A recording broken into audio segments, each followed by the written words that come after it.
Namaste, welcome back.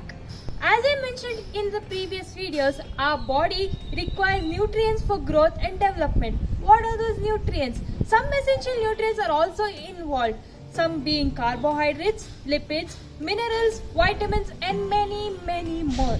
Today, I am going to talk about a very essential nutrients that is required for bodybuilding and repairment of body tissues, that is proteins.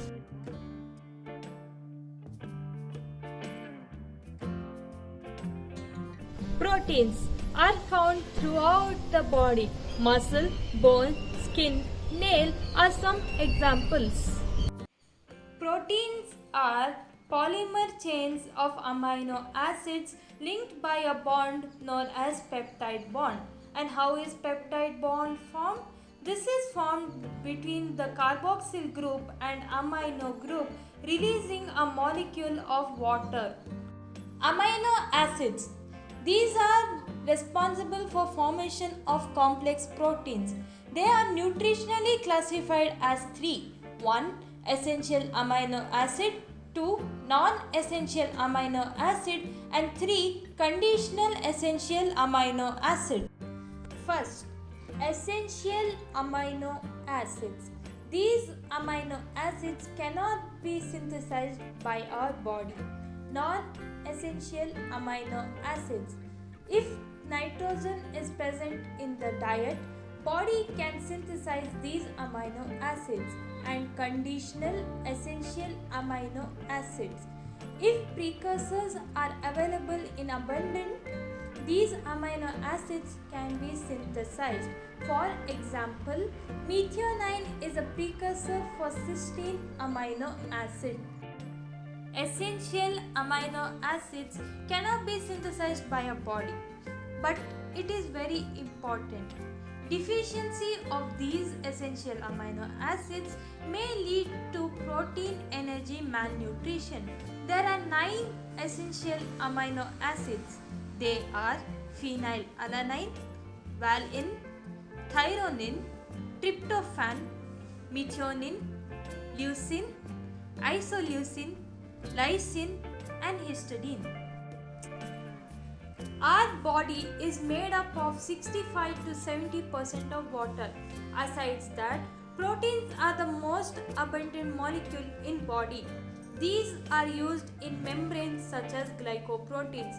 When broken down into amino acids, they are used as precursors to nucleic acids, coenzymes, hormones, immune response, etc.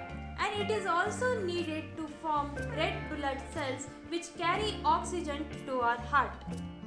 We can supply these amino acids into our body through various food items. Those are legumes and beans, nuts and seeds, dairy products, eggs, fish and seafood, poultry and lean meat. When we consume proteins, have you ever wondered how it is measured? Proteins are measured by its bioavailability, that is, ability of the body to absorb and use it. The quality of proteins can be measured by 2 methods, one by biological assay and another by scoring system. Under biological assay, the quality of the protein can be measured by various methods.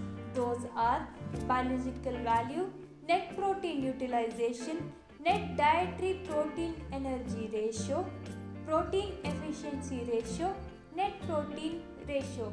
Under scoring system, the quality of protein can be measured by either amino acid score or protein digestibility corrected amino acid score or PDCAAS.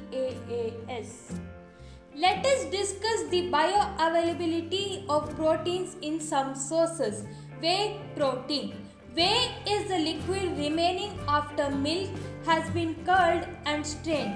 It is a byproduct of the manufacture of cheese or casein. This is the most bioavailable source of protein. Whey protein concentrates have a bioavailability of 104, whereas whey protein isolates measure as high as 159.